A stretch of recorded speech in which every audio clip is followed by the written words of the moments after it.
Assalamu alaikum students, welcome to my YouTube channel English by Zubair. In this video we will learn about present continuous tense. Students, पहले तो आपको पता होना चाहिए present continuous tense कौन सा होता है। कोई फिक्रा लिखा है, आपको कैसे पता चलेगा कि ये प्रेजेंट कंटिन्यूस का सेंटेंस है। उसमें एक्शन हैपनिंग नाउ, इसका क्या मतलब है कि जिस टाइम बोल रहे होते हैं ना उस टाइम वो काम हो रहा होता है। यानी कि अगर मैं कहूँ जी बाहर बारिश हो रही है तो इसका मतलब जिस टाइम मैं कह रहा हूँ उस टाइम बाहर बारिश हो रही है। मैं प्रेजेंट कॉन्टीन्यूस टेंस समझा रहा हूँ तो इसका मतलब जिस टाइम मैंने कहा है उस टाइम मैं समझा रहा हूँ, वो इसके अंदर शामिल होंगे। टेम्परेरी एक्शन यानी कि परमानेंट नहीं काम होता, वो स्पोकन इंग्लिश का कोर्स कर रही है तो जिस टाइम वो कह रहा हूँ टेम्परेरी काम हो रहा है। प्लान फ्यूचर एक्शंस, हम कल लाहौर जा रहे हैं तो इसका मतलब फ्यूचर करीब के अंदर इस टेंस के अंदर शामिल होता है। रिकग्निशन, रिकग्निशन इसकी क्या है, इसकी उर्दू फिक्र के आहर में रहा हूँ, रहा है, रहे हूँ, रहा है वगैरह, ये सारा कुछ इसकी उर्दू के एंड पे निशानी है। फ़िक्रा सिंपल स्ट्रक्चर, को फ़िक्रा आप उर्दू में लिखा होता है, अब आपने उसको इंग्लिश में बनाना कैसे है। सबसे पहले उसमें क्या लिखना होता है आपने, सब्जेक्ट, फिर helping verb, is am are, फिर फोर्थ फॉर्म किसे कहते हैं, फर्स्ट फॉर्म के साथ आईएनजी लगाने को, फिर ऑब्जेक्ट लिखना होता है। सब्जेक्ट के मैंने आपको स्टूडेंट बताया था क्या होता है, जो सब्जेक्ट के अंदर किसी शख्स का नाम भी हो सकता है, किसी चीज़ का नाम भी हो सकता है, ये वो कोई आइडिया भी हो सकता है, जैसे कि वो चीज़ें जिनको हम टच नहीं कर सकते, लव, एंगर, हैप्पीनेस वगैरह वगैरह, वो भी सब्जेक्ट में आएंगी। सबसे पहले उसकी इंग्लिश लिखनी होती है। ये बताया आई किसके साथ लगता है, इस किसकी, इन सब के साथ लगेगा, और are, we, they, you plural noun के साथ लगेगा।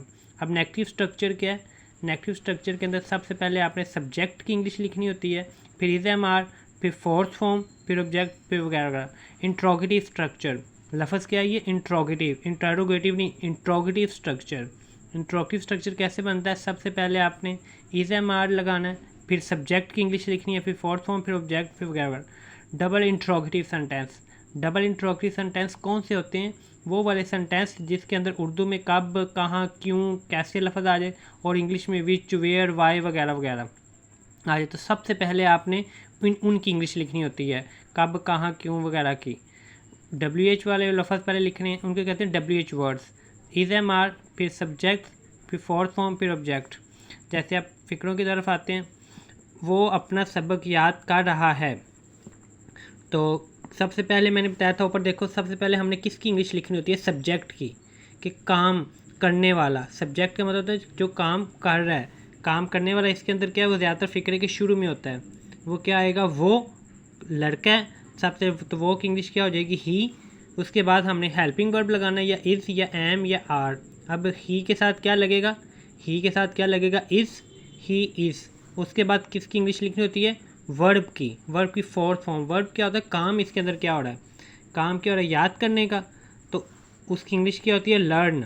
लेकिन हमने फॉर्म कौन सी लगानी है, फोर्थ फॉर्म लगानी है, तो लर्न फर्स्ट फॉर्म है, उसके साथ आईएनजी आ जाएगा, लर्निंग। उसके बाद अपना, हिज लेसन। स्टूडेंट्स, आपको याद है मैंने अपनी पिछली वीडियो में भी आपको बताया था कि अपने की इंग्लिश कोई फिक्स नहीं होती, वो किस लिहाज से होती है, सब्जेक्ट के लिहाज से। जो सब्जेक्ट होगा उसके लिहाज से, अगर ही है तो उसकी इंग्लिश हो जाएगी हिज अपने की, शी है तो अपने की इंग्लिश हर, दे है तो अपने की इंग्लिश देयर हो जाएगी, यू है तो योर हो जाएगी। ठीक है, अपने की जो इंग्लिश है वो सब्जेक्ट के लिहाज से होती है। उस मूसलाधार बारिश हो रही है, तो ये याद स्टूडेंट्स याद रखो, कोई वेदर वगैरह वाला सेंटेंस हो या टाइम वगैरह का, सीज़न वगैरह का, वो ज़्यादातर फिक्रे जो होते हैं हमेशा इट से स्टार्ट होते हैं। इट उसके अंदर सब्जेक्ट का काम करता है। सबसे पहले इट आ गया, तो इट क्या के साथ हमने कौन सा हेल्पिंग वर्ब लगाना है, इज़। इट के सब्जेक्ट आ गया, उसके बाद इज़ आ गया, फिर वर्ब, काम इसके क्या हो रहा है, बारिश हो रही है। रेनिंग, कैसी बारिश हो रही है, मूसलाधार, यानी कि बहुत तेज़। कैट्स एंड डॉग्स, वो हुक्का नहीं पी रहे हैं। तो सबसे पहले आपने एक सब्जेक्ट की इंग्लिश लिखनी है। सब्जेक्ट क्या आ जाएगा, वो ज़्यादा जिन्हें है तो दे आ गया, तो दे के साथ क्या लगाना है, आर, दे आर। उसके बाद वर्ब, काम क्या हो रहा है, पीने का, they are not smoking pipe. क्या माहीगीर मछलियाँ पकड़ रहे हैं। तो सबसे पहले ये सवालिया फिक्र है, तो सवालिया के शुरू में हमने क्या लगाना होता है स्टूडेंट्स, देखो इज़ या एम या आर। अब इज़ लगेगा या एम लगेगा या आर लगेगा, वो किस लिहाज से देखेंगे, सब्जेक्ट, काम करने वाला इसके अंदर क्या है, माहीगीर। तो माहीगीर की क्या होती है, फिशरमैन, ज़्यादा है तो फिशरमैन, तो प्लूरल नाउन हो गया। तो प्लूरल नाउन के साथ आप क्या लगाते हो, आर, तो आर द फिशरमैन। उसके बाद फोर्थ फॉर्म वर्ब की, वर्ब काम क्या हो रहा है इसके अंदर, पकड़ने का हो रहा है, तो पकड़ने की इंग्लिश क्या होती है, कैच। लेकिन इसके अंदर हमने ऊपर पढ़ा था कौन सी फार्म लगानी है, फोर्थ फॉर्म लगानी है, तो कैच के साथ आईएनजी लगा देंगे। कैचिंग, क्या पकड़ा जा रहा है, मछलियाँ पकड़ने का काम हो रहा है, कैचिंग फिश। और स्टूडेंट ये भी याद रखो कि फ़िश की जो प्लूरल होती है वो फ़िश ही होती है। मछली एक हो या ज़्यादा हो तो उसकी इंग्लिश फ़िश ही होती है, मछलियाँ फिशीज नहीं कर देनी। ओके, मुझे घूर क्यों रहा है, तो सबसे पहले ये फ़िक्रा क्यों वाला आ गया, तो डबल इंट्रोगेटिव बन गया। तो डबल इंट्रोगेटिव में सबसे पहले हमने किसकी इंग्लिश लिखनी होती है, WH की। तो WH यानी कि क्यों, क्यों की इंग्लिश क्या होती है, वाई। उसके बाद या इज़ आना है या एम आर आना है, किसके लिहाज से पता चलेगा, सब्जेक्ट। सब्जेक्ट इसके अंदर क्या है, वो की इंग्लिश क्या होती है, ही। तो ही के साथ क्या लगता है, इज़, इसलिए पहले इज़ आया, फिर सब्जेक्ट आ गया ही। उसके बाद काम इसके अंदर क्या हो रहा है, घूरने का, तो घूरने की इंग्लिश क्या आती है, स्टेयर। लेकिन इसके अंदर क्या होगी, फोर्थ फॉर्म लगनी है, तो स्टेयर के साथ आईएनजी आ जाएगा आगे, एट मी। ठीक है, फोर्थ फॉर्म कैसे बनती है, जो पहली फार्म होती है ना, जैसे गो है, गो के साथ आईएनजी लगा दोगे तो गोइंग बन जाएगा। प्ले है तो प्ले के साथ आईएनजी लगा दोगे तो प्लेइंग बन जाएगा।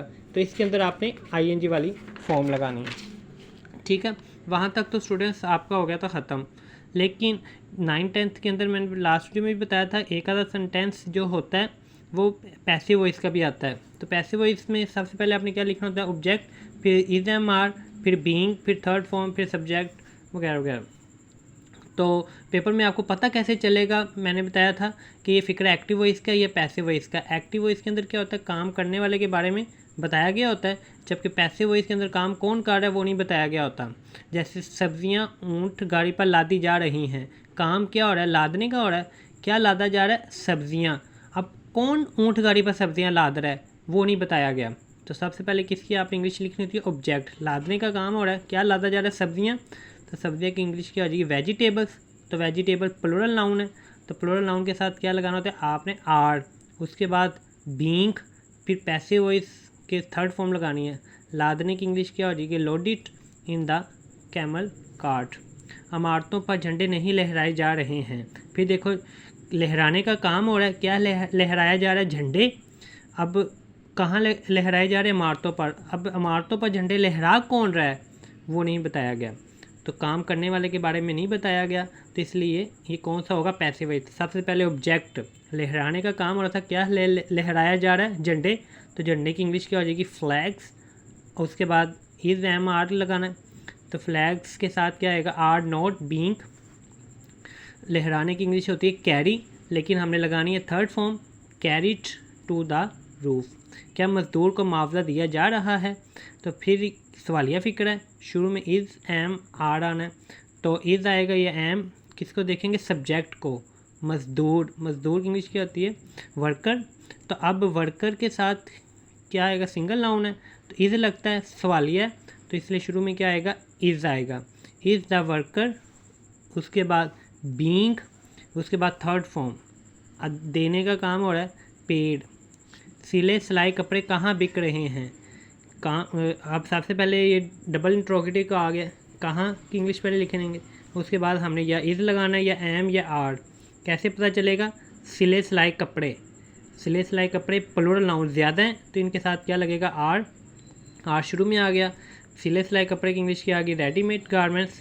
उसके बाद बीइंग, फिर सोल्ड। ठीक है, सवालिया फ़िक्रा कहते हैं उसके में जिसके स्टार्ट पर हम हेल्पिंग वर्ब लगाएं। शुरू में अगर is am are helping verb नहीं लगाएंगे तो वो सवालिया फ़िक्रा ही नहीं होना।